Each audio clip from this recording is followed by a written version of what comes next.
show.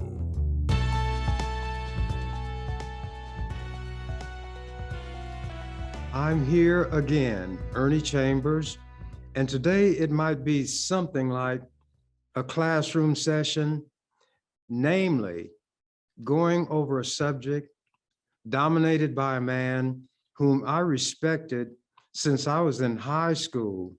And the only reason I didn't respect him sooner than that, I knew nothing about him. There was a family not too far from where I lived, which was on 25th and Corby. They lived on 25th between Corby and Maple. It was the Adams family, not the one on television. And the one in the family who was around my age was Ralph. He had a number of brothers and sisters, and we all got along. Their father and mother were very interested in exposing their children to ideas and principles and good literature. So I would go by there and read from the books. One was a very thick book. You can see the space between my index finger and my thumb. It was the autobiography of Frederick Douglass. And when I began to read it, I couldn't put it down until I finished it. That doesn't mean at one sitting I read the whole thing, but I continued reading and reading until I finished it. As I read, I had to be conscious all the time of the fact that he had no typewriter. In those days, there were not even computers. So he wrote it all by hand, and he had a very legible handwriting. Frederick Douglass knew how to enter the mind of somebody who is being taught something new by remembering what it was for him. So when he explained, there was nothing put downish about it, nothing that gave the impression that this person was somehow deficient for not knowing that to which he or she had not been exposed. So it was very easy reading, very informative, and there have been numerous books written about Frederick Douglass. I have one with me, and I'm not going to read it today, but it's called Frederick Douglass, Prophet of Freedom by a man named David Blight. This is what it looks like. I don't know if you can see it clearly, but you see it stands on its own bottom. That shows you how thick it is. Frederick Douglass was a man who fascinates, and I say in the present tense, fascinates as well as fascinated people down through the years, through the decades. He experienced slavery. His mother was victimized by a white man, and that's how Frederick was conceived. To show you how much I thought of him, I dabbled in art. I'm not an artist, I'm a drawer. And when I was in high school, this was my rendering of Frederick Douglass. I wanted to make him appear as strong as he appeared to me, almost as if he were chiseled out of stone. There are other pictures that I've drawn. Some people say they're tolerably good. Maybe so, maybe no. But what I want to do today is delve a little bit into some things pertaining to Frederick Douglass. And I hope that it will be enough to inspire some people to awaken their curiosity, to read this book, and especially his autobiography. He described, from the standpoint of somebody experiencing slavery, the brutality visited upon slaves, even if one was ill, in the field, maybe vomiting. You know how they would treat him? They might kick him, they might lash him. And when Frederick would wonder, and everybody, even today, would wonder, why would they do that? Slaveholders believed in making lessons, making examples. If you don't do what you should do, And even if you fall ill, this will happen to you. There were slaves who escaped, and they didn't have anesthetic in those days, anesthesia, but even if they had, they wouldn't have used it. Slaves saw other slaves having feet chopped off or sawed off, again, to make an example. This was being done by these white Christians. This is the information that the people who are opposed to what they call critical race theory, they don't want these things taught. They say this undermines all of the finest principles of America. But this is what America was about. It's what America is about today. And as these white people become more and more armed in terms of numbers and higher powered weapons, some are going to try to take America back to where they and former President Donald Trump felt represented when America was great. In other words, virtual, in some cases, slavery for Black people, real slavery for Black people. Right now, especially in the South, there are Black men in prison on trumped up charges, and they work in these fields for private individuals. Virtual slavery in the United States of America, where they talk about liberty and justice for all. If any white person with even a modicum of education and intelligence has to wonder why I feel the bitterness that I feel, he or she needs to get some psychiatric help. I will not go into all of those things because I want to deal with Frederick Douglass. Whenever a book is written, there is what's called a dust jacket, and there is a leaf inside where they do a little bit of commentating about what's in the book. And this is what is on that page in this book. Frederick Douglass was the most important African-American of the 19th century and one of the most significant writers and orators in American history. David Blight's long-awaited authoritative biography of this great American is based in part on papers never seen by previous biographers. Douglass, and he has two S's at the end of his name. Douglass was born a slave and escaped at the age of 20. He was fortunate to have learned to read as a boy, and he would develop his skill forbidden to slaves to become one of the great writers of his era. But first, he would make his reputation as the most celebrated orator of the abolition movement. He could write, he could speak with great power and clarity. Drawing on personal experiences, including his dramatic escape, he developed a genius with words and held audiences spellbound for hours. And speaking of words, he inspired me. So I wrote a little rhyme. See, I'm not a poet. I'm a rhymester. Some people call it poetry. I call it rhymes. This is what I was inspired to write when I went through some of Frederick's book. He thought great thoughts, but lacked the words to give them tongue and sway. Meteor-like they flashed through his mind, then meteor-like died away. Reading great words written by others helped him to understand. Finally, the power of those words he too did command. When words did give tongue to thoughts, a battle had been won.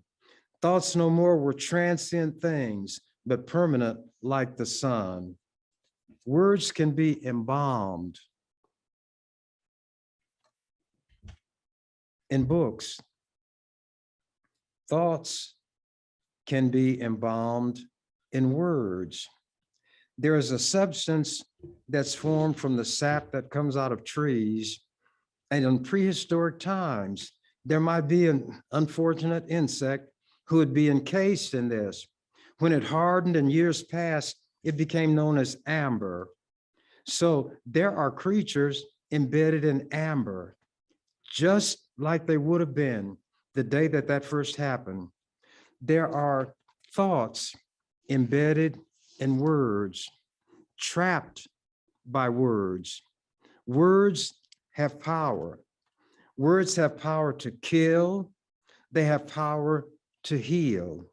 They can lacerate, cut, slash, and tear. They can make a person feel that his or her heart is being snatched out of the body. And if you think that I'm exaggerating, find somebody mourning for a loved one lost, about whom they are still feeling attachment, and start ridiculing that person, laughing at that person, undermining that person, taking away that person's humanity. And the one who is going through this misery will feel that you're ripping his or her heart out. Words are powerful. And I've stated on numerous occasions that a loaded brain is more powerful than a loaded weapon. Words may make it possible, if you're confronting somebody with a loaded weapon, to lay that pistol down, babe, lay that pistol down. If you can engage another person's mind, take that person back to a point where his or her fundamental, basic humanity is slumbering, you may be able to awaken something. Don't throw anybody away. Nobody who is grown may be as hateful as Satan is supposed to be, but nobody is born that way. Experiences, teaching, misteaching, shape, mold, and bring people to the point where they can either be considered a saint like Mother Teresa, or the next thing to Satan like Adolf Hitler. But if you put Mother Teresa over here as a bouncing baby girl and Adolf Hitler over there as a bouncing baby boy, it wouldn't be hard to feel an urge to pick up and cuddle either or both of them. But as they go through life, things happen.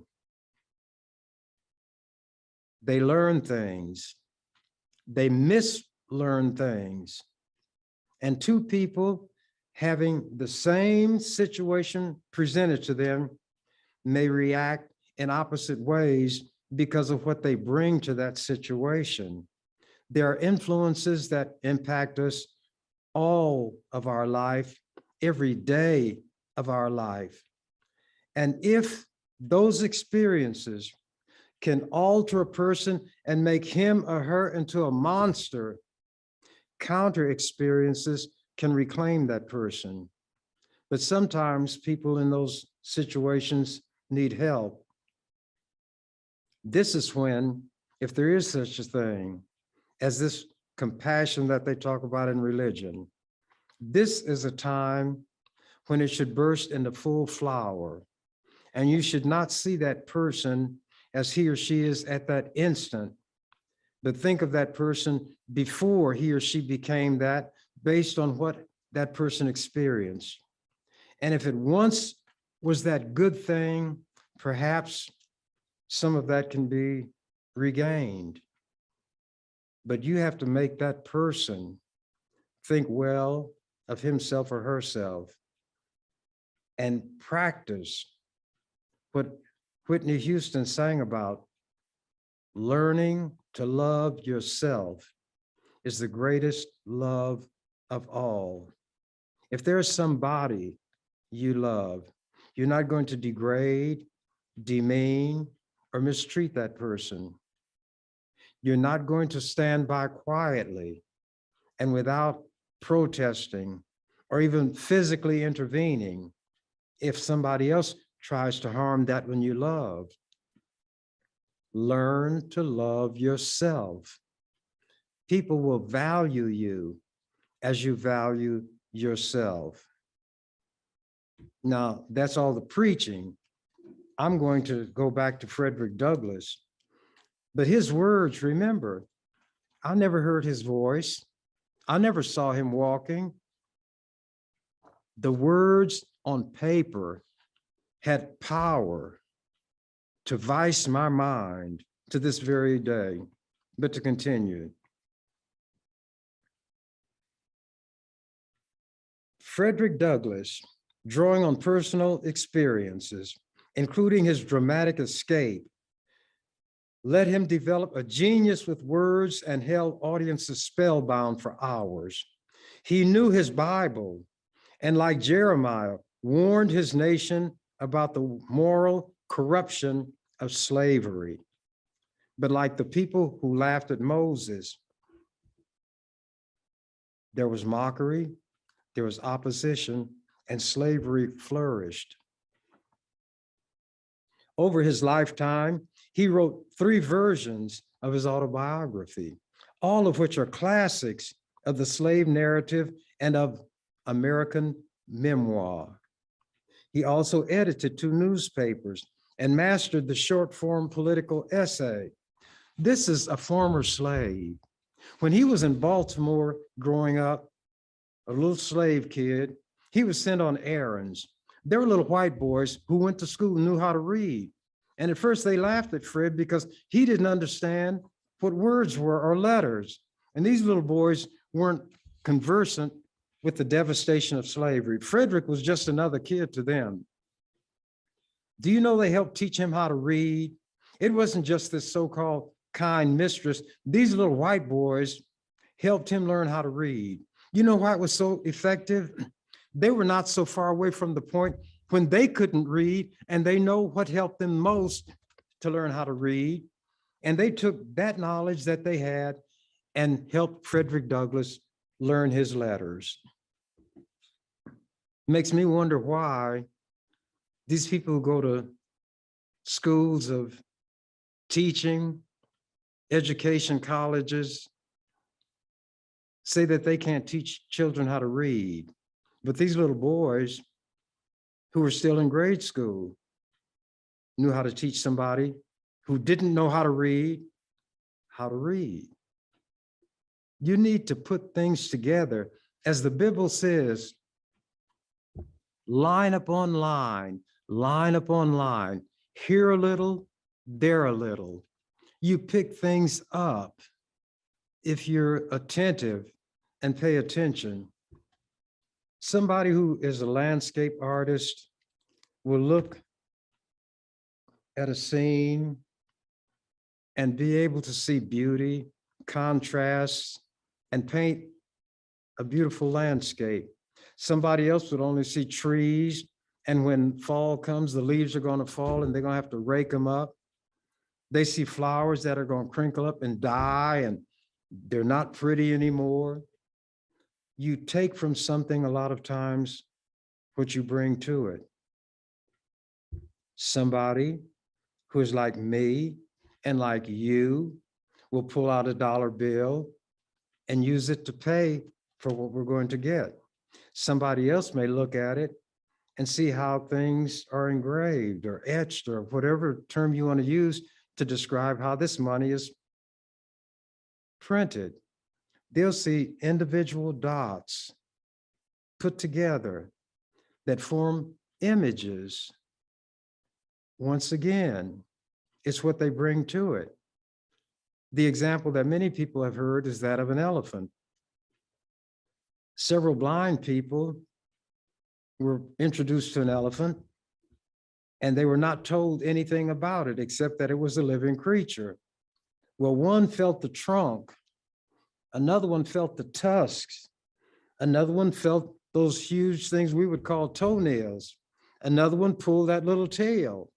And when they in their way of expressing themselves, described this creature, you wouldn't have known they were talking about the same animal because no one of them was able to see the entire animal.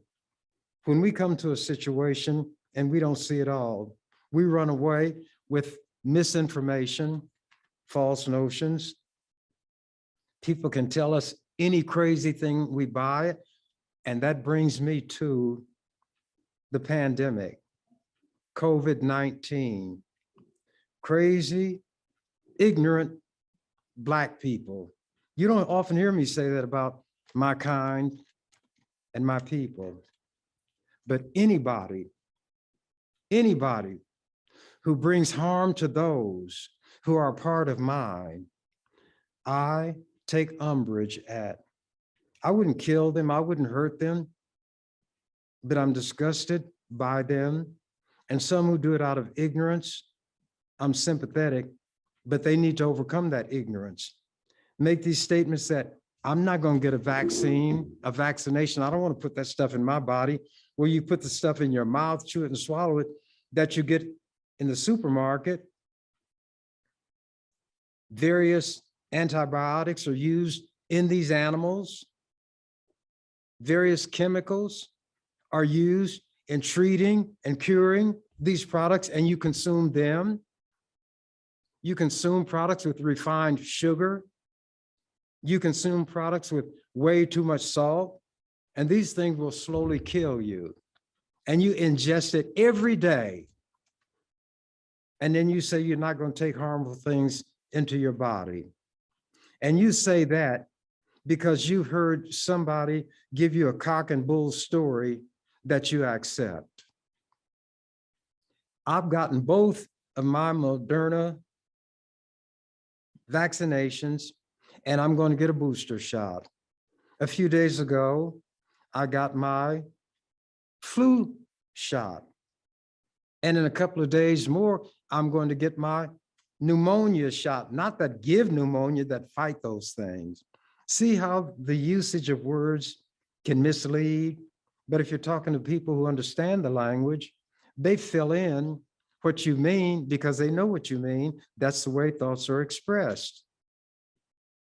And I'm going to get my Moderna booster shot, as I said.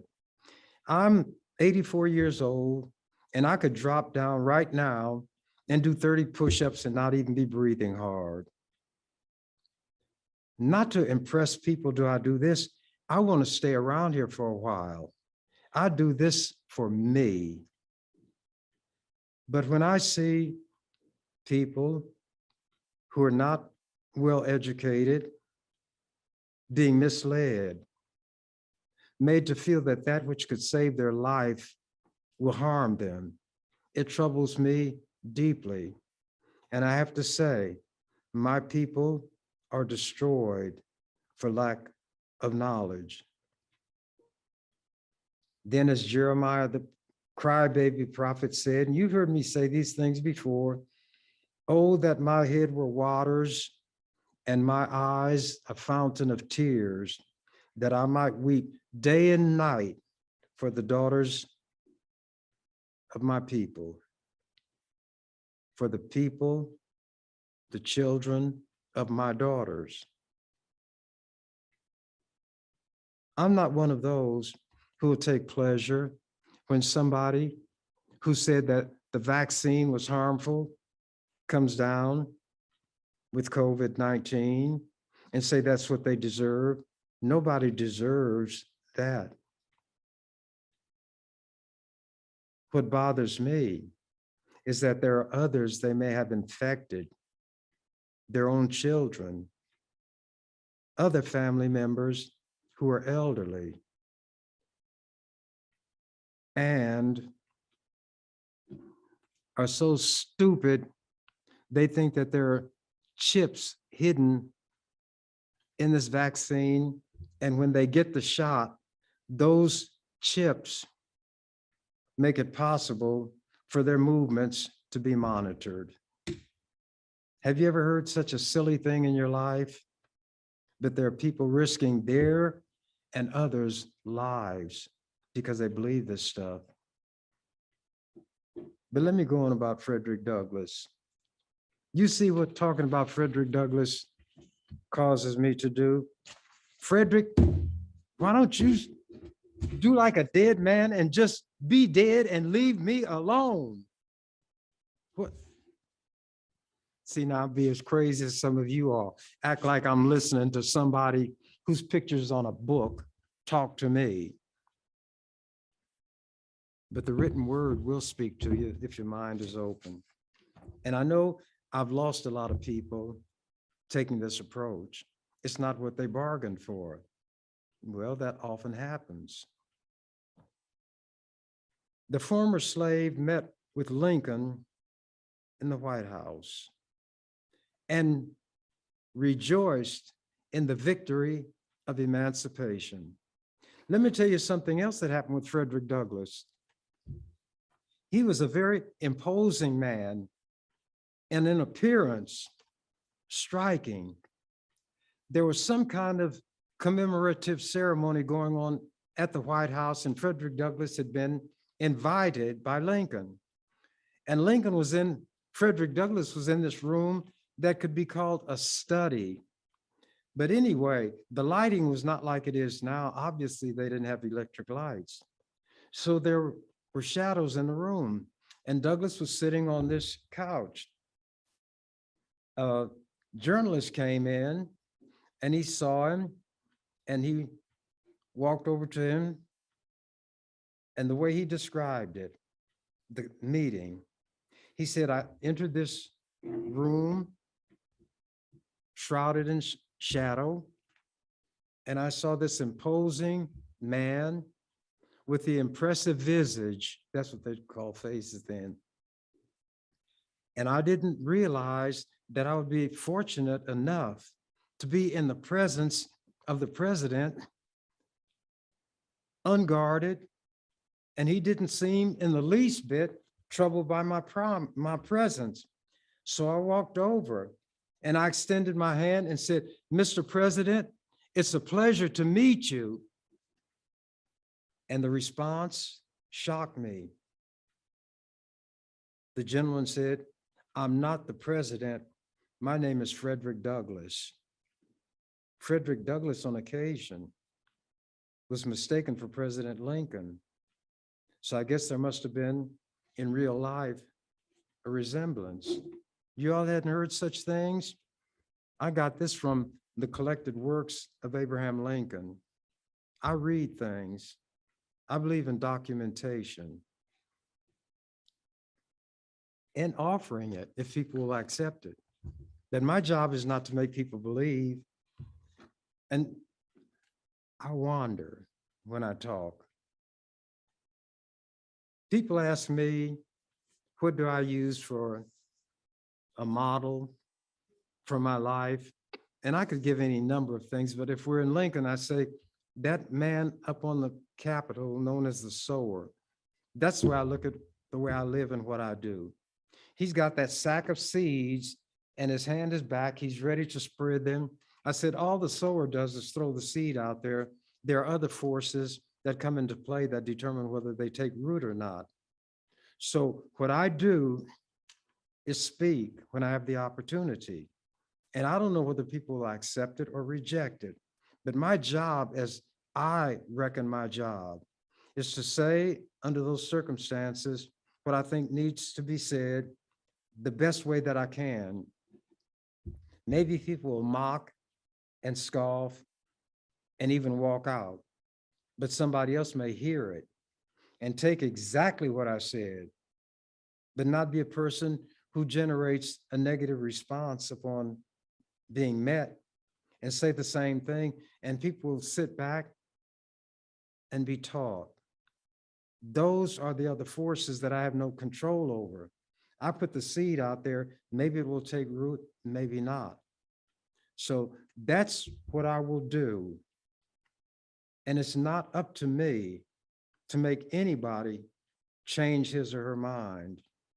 If I can't change their mind, fine. I'm not going to get angry at them, just like I don't want them to get angry with me because I don't accept their foolishness. And they say, well, yours is foolishness too. And I say, well, based on your education, I can see where you would readily think what I'm saying is foolish. But water cannot rise above its level. So what kind of fool would I be to curse water because it's wet? What kind of fool and how unreasonable would I be to get angry at you because for whatever reason, you believe what you claim that you believe? And I say claim because not always when somebody speaks is he or she saying honestly what he or she believes. It's what he or she thinks the person they're talking to wants them to say or ought to hear, or will want that person to view them in a certain light.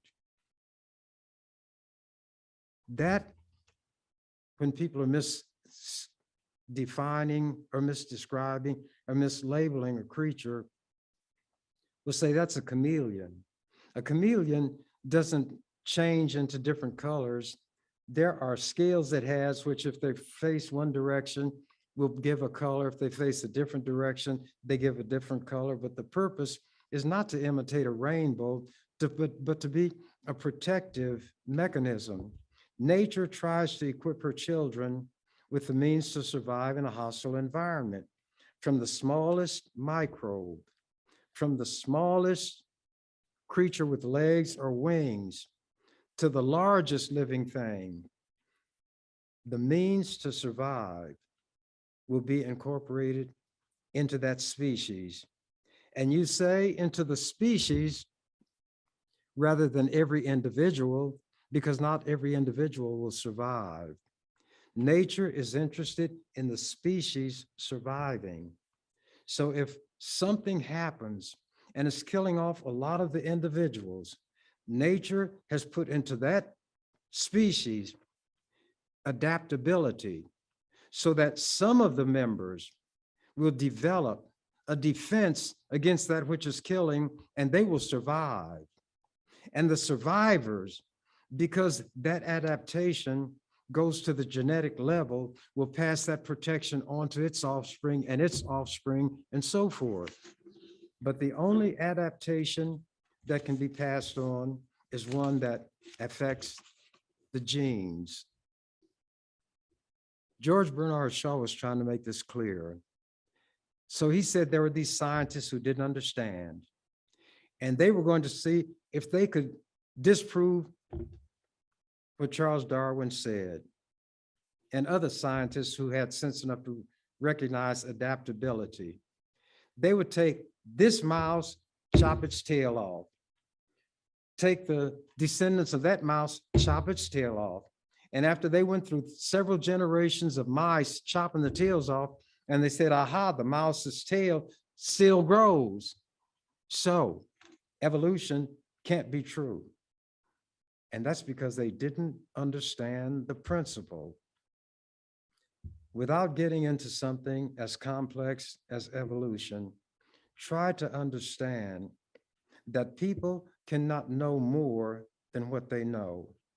Am I saying it does not irritate me when people who ought to know better will not do better? Well, can't you detect the irritation I am experiencing when I'm discussing these people who are accepting this cock and bull stuff about the anti-COVID vaccines?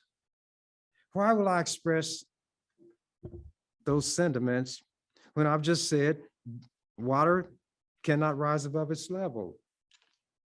I do not have a person sitting here across the table from me or standing beside me, and I'm chastising that person or dressing down that person, as it's called. I'm trying to fulfill the role of a teacher. There are certain principles which have validity, and if they're properly packaged and presented, there are some people who will accept that and benefit from it. But the one who always wants to catch somebody in my words, and that's what Jesus was up against all the time. Not that I'm like Jesus, and I certainly hope I don't meet the same fate. but they always tried to catch him in his words, was the way they expressed it. Show where there's a contradiction or some such thing. So Jesus would hold his own, and he would never flare up based on what we see. But Jesus had a temper. And when he came into the temple, and those hypocrites, like you got them today, preachers running around here, all kind of religions, turned it into a stock exchange, not where you selling stock, a stockyard in miniature. And Jesus looked at this and he said, "You selling animals in my Father's house? You're exchanging money?" And somewhere he got a whip. Jesus might have known a little kung fu. And one of these guys had a whip that he was driving the animals with. And since Jesus was dealing with those who had put themselves on the level with an animal, he just went over and did a little kung fu and got that whip. And he drove the money changers and the animals out. Some of the animals ran faster than the humans. Some of the humans ran faster than the animals. And Jesus just stood there on the door, on the step, and said, "My Father's house is to be called of all nations a house of prayer, and you have made it a den of thieves." That was Jesus, the gentle Jesus that they show us. But there are people who will try to take something over here and mold it and shape it so that they can use it for their purposes to trick somebody over there. That's why you have these tricksters on television with all these super churches, and they always ask for money, always ask for money. Well, Jesus told them, "You ask and it shall be given you."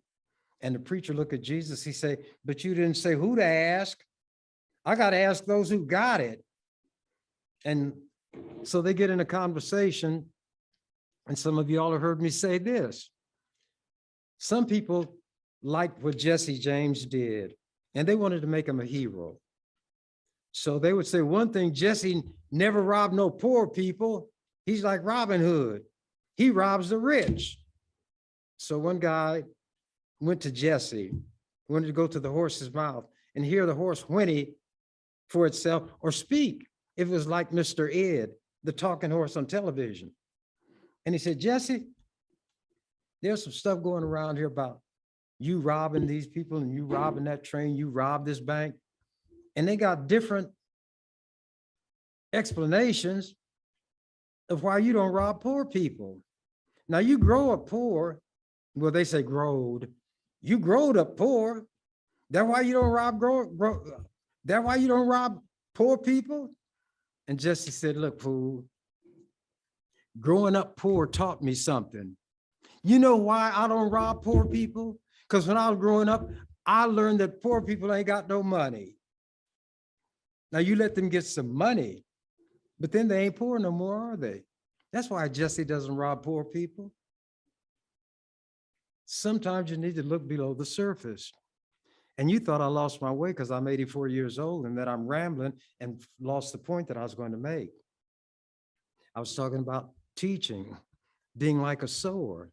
Some will receive it, others won't. And that I wouldn't get angry because somebody's not going to accept what I say. And Jesus put it this way, because his disciples didn't always understand what Jesus was trying to teach them. He said, "If they will not accept Moses and the prophets, they will not accept this from one, though he came back from the dead." Some people will not accept it if somebody came back from the dead and told them. So if that person is foolish in your mind for not accepting it, how foolish are you to beat your head against a stone wall and think you're going to make it soft or you're going to make it intelligent? I used to tell them on the floor of the legislature, that I don't argue race with white people. They don't know enough about history to argue with me about anything. If I argued with them about this, it's like two drunks arguing under a street light on the corner in the middle of the night. It would be like Einstein arguing differential equations with somebody who doesn't know how to do short division. You have to learn how and when to use what it is you have to offer. Maybe what I'm doing here would be seen by some as a waste of time. Is time wasted because what I say is not accepted by people? Obviously, I don't think it's wasted, or I wouldn't do it. What I say goes to those for whom it is intended. I don't know who those people are. Somebody could have developed an ability to look deeply interested in what is being said, taking in every word. But if you could chop the top off the head and take that brain out and look at what's going on, he might be thinking about Marilyn Monroe. He might be thinking about what he's going to do when he goes to the casino. Or he might be like this guy who the priest always saw standing by a fence post every day. The priest would go by and this guy leaning against the fence post. And so one day the priest couldn't take it anymore. He said, "My good man, I've passed by here many mornings. I'm sure you've seen me. I always see you here. What are you doing here?" The fellow looked at the priest. He said, "Father, I'm thinking." And the priest said, "Well, what are you thinking about?" He said, "Mostly nothing." Leave some things and some people alone. Now, I said I was going to talk about Frederick Douglass, and I did, but I didn't say everything about him that I have to say or read everything that Frederick read. But I have something here in the way of another little rhyme, and it's called, I wrote this a long time ago, Musings About Slavery by Slaveholders. George Washington, president. Thomas Jefferson, a president. James Madison, Andrew Jackson, James Monroe, all presidents, musing about slavery. Alexander Hamilton, the first Secretary of the Treasury. Patrick Henry, the great patriot, give me liberty or give me death. Francis Scott Key, who wrote the words to y'all's national anthem, "The land of the free and the home of the brave." John Hancock, who signed his name larger than anybody on the Declaration of Independence, and his family amassed a huge fortune from smuggling slaves. You've heard me say this before, but there's some who didn't. Then that Chief Justice of the U.S. Supreme Court, the Roman Catholic, Roger B. Taney. Black men have no rights, which a white man is bound to respect. And this is all those guys together. And they won't be in that place where they say there are things flapping around with wings and playing harps and eating honey and walking streets of gold. There'll be some place where they don't have to wear any coats, and everybody is given a pair of asbestos trousers, if you get my drift. This is what these slaveholders are saying. Let us sing a psalm of praise for long gone happy-go-lucky days when Black people were in slavery. Let us smile as we recall how bent and stooped became the tall. All our slaveries had such manly bravery. Our old slaver was a saint, working slaves from kin to caint, dulling useless minds and dimming eyesight. Kin see at the break of dawn, can't see when all light has gone down the dark, deep throat of cold, cold night. Full employment, snow or rain, broiling sun and muscle strain. 'Twas a quaint life lacking any equal. Ticks, mosquitoes, gnats, fleas, flies, sucking blood from brains and eyes. Ah, if there could only be a sequel. This is slaveholder lamenting some things about slavery, happy about others. Raging anger of the heart, all but tore slave minds apart. Never knew they any inner quiet. Choking dust, foot shredding stones, meager flesh on hungry bones. Lucky slaves, they need not ever diet. Extraordinary noise sometimes welled from young slave boys. Good with evil often in them clashes.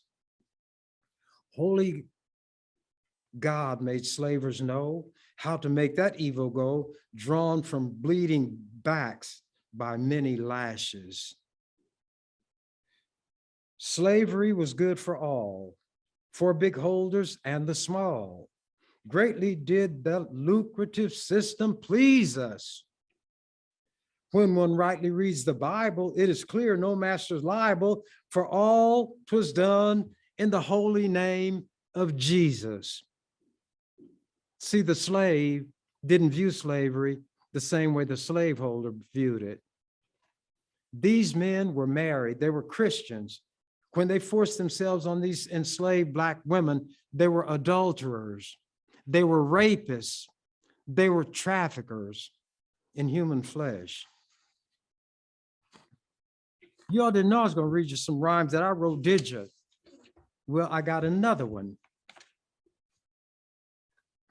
So you might want to turn this off because you're tired now. But for those who've hung around and may want something to laugh at, here's a tale the slaves did tell. The old ones swear it's true. Sitting around the fire one night, they told me, I'll tell you. Once the president dropped by, old master fed him well, plied him with the finest wine, then bade him set a spell. Then he ordered old slaves in and made them dance and sing. Though for president's delight, they hated much this thing. White folks in those days, you see, had morals pushing zero. Never could a man who owned a slave be that slave's hero. Long old master made them dance until with sweat they glistened. Then he yelled, "Oh, Mose, come sit with us." The prez, he sat and listened. Shuffled Mose with eyes downcast, the other slaves grew still. Knowing as they did old Marsh, for sport, old Mose could kill. Any man who owned a slave, a child, a man, a woman, under law could beat, rape, kill, for slaves were less than human. Sit down, have yourself some wine. Old master gave a wink to the president who smiled.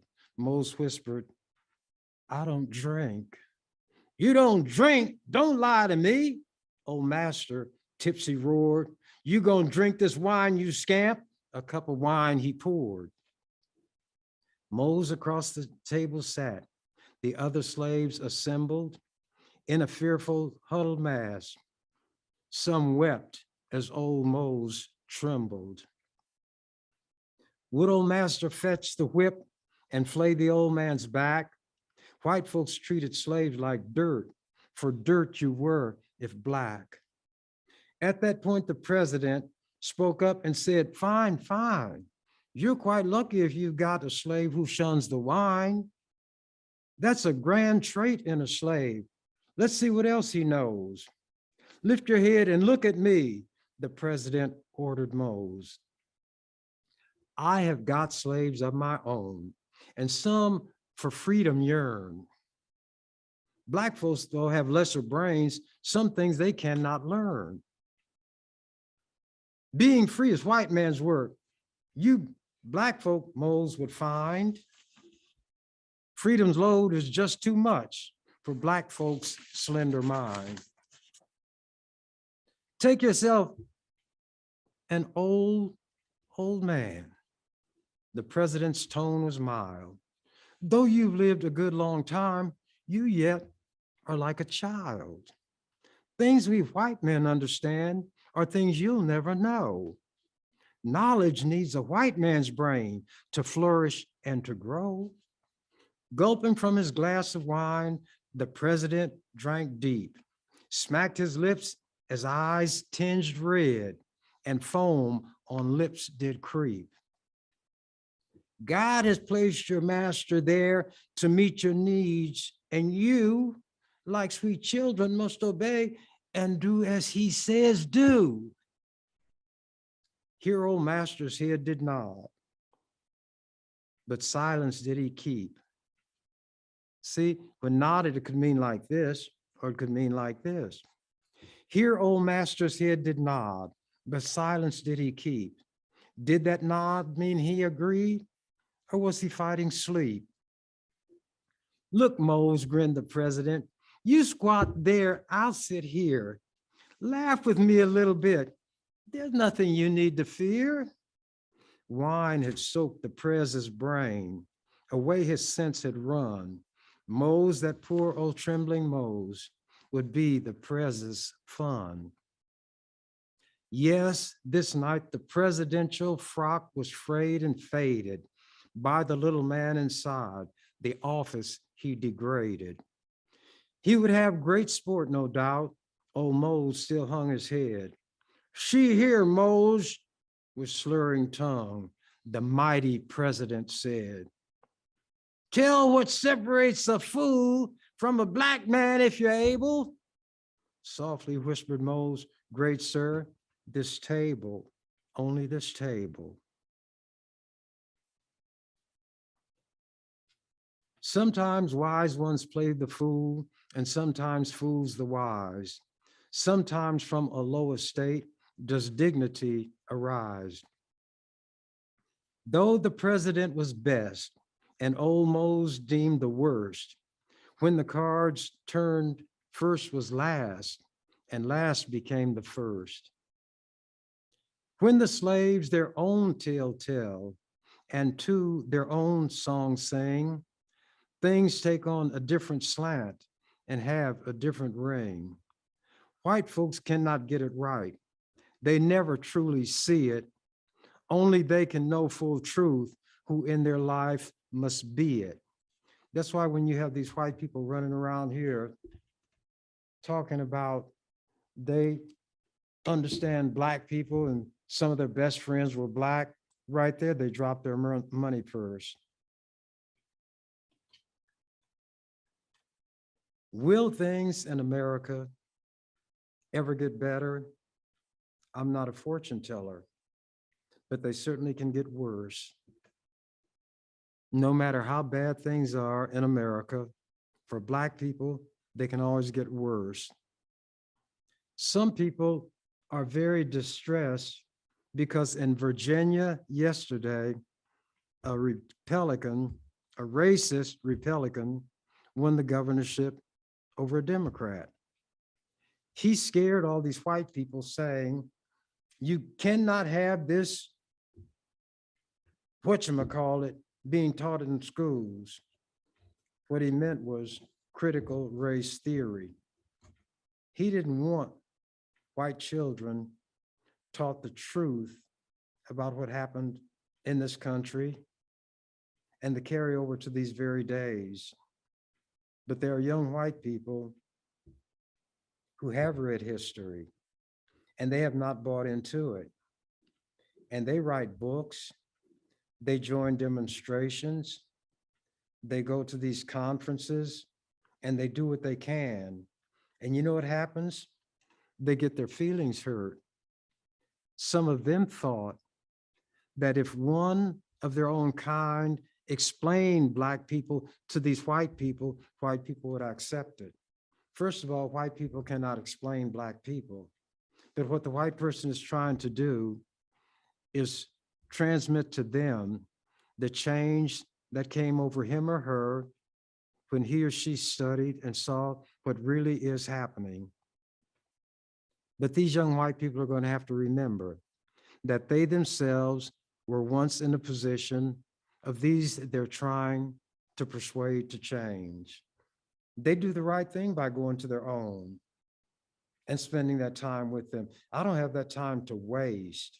I have to spend time trying to help open our eyes, to sensitize us to those things that are harmful to us. We will shun them, and to embrace those things that will help us. Everything that will help us, the white people put down and condemn. Everything that will harm us, they encourage us to get it.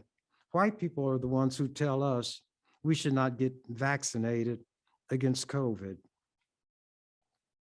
Then when we come down with it, we suddenly see the light, and we become those dead whom people will not believe. Because some of these people who survived because they were put on a ventilator, oxygen was forced into their lungs, the exchange couldn't be made, and the oxygen would go into their bloodstream and they would maintain life. One guy said he had died or been in a state that would be considered dead 3 times. So he fulfills what Jesus said.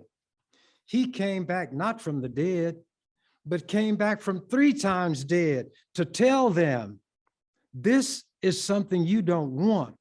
This is a place you don't want to be. And they ignore it. Jesus did tell the truth. Jesus had no need that anybody testify to him of man, for he knew what was in man. That's what the Bible says. And he said, as I quoted to you, sometimes I use paraphrase, but I don't change the sense of it. They will not believe the one returns from the dead to tell them. He gave a parable of Lazarus and the rich man. Lazarus ate the scraps that fell off the rich man's table, fought the dogs for him. And some people said, the one dog in the Bible got a name. You know what his name was? And people say, what are you talking about? His name is Moreover. And people say, moreover, what are you talking about, fool? He said, well, don't you read the Bible? The Bible says that Lazarus down there on the floor, and moreover, the dog licked his sores. So that's the dog name. Moreover, the dog licked his sores. The one dog in the Bible with a name is named Moreover. But anyway, that's how people misread, misstate, misapply. But Jesus said that that Lazarus died and went to Abraham's bosom. That doesn't mean anything to me that I'm interested in experiencing. The rich man went to hell, and he lifted up his eyes to heaven. And the man who mocked Lazarus and let him eat the scraps off the table that he had to fight more over the dog to try to get, and said, I've got brothers. Let Lazarus dip the tip of his finger in the water and put it on my parched tongue. Let me go back and tell my brothers so they will not come to this place. There are all kinds of efforts that people who deal in moral suasion or persuasion that will be employed to try to bring light to people who are dwelling in intellectual, moral, ethical darkness. They use metaphors, they use similes, they use analogies, they use parables, they use fables. All of these are different. You can call them tricks of literary nature, designed to bring a point to minds that otherwise would not accept them. So there's a popular song out now, and it says, life is a highway, going my way all night long. You go your way, I go my way all night long. Well, life is not a highway, but people know what a highway is. So if you can get them to draw a parallel between what a highway is and what you're trying to tell them about life, going from this point to that point, then you've made progress with that person. Jesus used parables all the time. Some people accepted them, others didn't. His disciples often did not know or understand what Jesus was talking about. When he worked miracles, all they saw was the power. When he drove out demons, they saw power. That's what they wanted. They wanted the flash, the glamour, the glitz. But Jesus was using that to get to something else. And they would come to Jesus and ask him to bring fire down on the heads of these people because they won't believe. And Jesus said, other sheep I have that are not of this fold. A fold, F-O-L-D, was a term that described a place where sheep were kept. So there's not just this one place because there are sheep other places. And some sheep will not come here, but they'll go to the equivalent over there.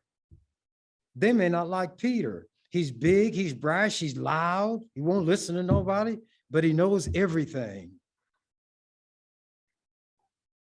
Worse than a bull in a china shop, that's Peter. Then you got others with their failings. But here's one failing they all had. Then I'm going to terminate this. Jesus, after all that time he spent with these fools, trying to enlighten them, they saw, let's say everything that the Bible says about Jesus was factual, that he actually walked on water, not when it was frozen into ice, not wearing water skis, but walked like you and I would walk on the water without sinking. Say that he turned water into wine. Say he fed thousands of people with a few fish and loaves of bread. Say all that was true. Well, his disciples saw it all. They saw him raise a little girl who was dead, graveyard dead. They saw him heal people. They even saw a centurion, a non-believer, a Roman, come to Jesus who had seen Jesus in operation. Now, the disciples who are with him all the time don't get it, but the centurion saw it right away. The centurion said, now, I don't know what to call you. I don't know what I have to believe, but I know you make people well. I want you to come to my house with me and heal my servant. Jesus said, no, he didn't. See, I got y'all. That's not what the centurion said. Jesus spoke, and Jesus offered to come to the man's house. And you know what that centurion said? He said, no, you don't have to come to my house. You have an authority. I am a man with authority. I say to this one, come, and he comes. I say to that one, go, and he goes. You don't need to come to my house. You just give the word and the job will be done. And Jesus marveled and said, I have not found such faith in all of Israel. Here was a man who did not walk with Jesus, who believed his eyes. Here are the disciples who saw what Jesus did and didn't get it. And when Jesus told them, my hour is coming and I'll be alone and all of you will leave me. And Peter said, they might leave you, but not me. This is Peter, the rock. Peter means rock. This is the rock. I'm Rocky the First. I won't leave you. So Jesus, he's not going to try to reason with a fool. He knew the truth. Peter didn't. Some people have to be shown. So when time came for Jesus's hour, all of the disciples fled. Judas betrayed him.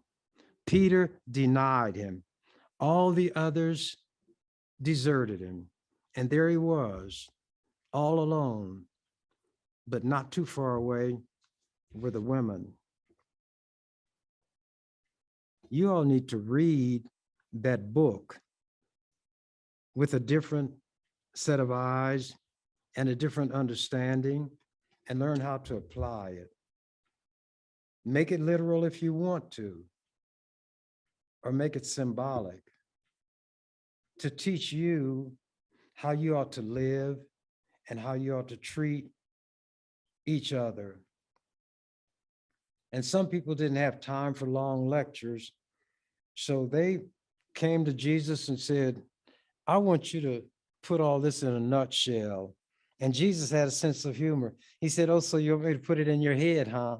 He said, oh, come on, Jesus, I know you do stand-up comedy, but today I want you to settle down and be serious with me. I don't have a lot of time. I got to go back to work. But before I go to work, I want you to tell me, what's the greatest commandment? Then Jesus got serious because the man asked a serious question. Love the Lord thy God with all thy heart, soul, mind, and strength. And he saw the guy shaping his mouth, but before he could get it out, because Jesus knew he had to get back to work and he'd be fired if he didn't, Jesus said, and the second one is like unto it. Love your neighbor as yourself. This is all the law and the prophets. All the 10 commandments Moses brought down from Sinai. All of the little subdivisions these prophets and teachers and others have created from those 10 provisions. It all boils down to those 2 things I gave you. And if you accept them, there's nothing else you need if you want to avoid that place where the rich man wound up and go to the place where Lazarus went. And now that I've lectured you all, now that I have instructed you all, now that I've bored you all with my rhymes, it's time for me, as I always say, as the canary said when he found out the door to his cage was left open, I'm out of here. Thank you for watching The Ernie Chambers Show. If you'd like to make suggestions, email us at ewcfacts@gmail.com. That's ewcfacts@gmail.com. This has been an EWC Communication production.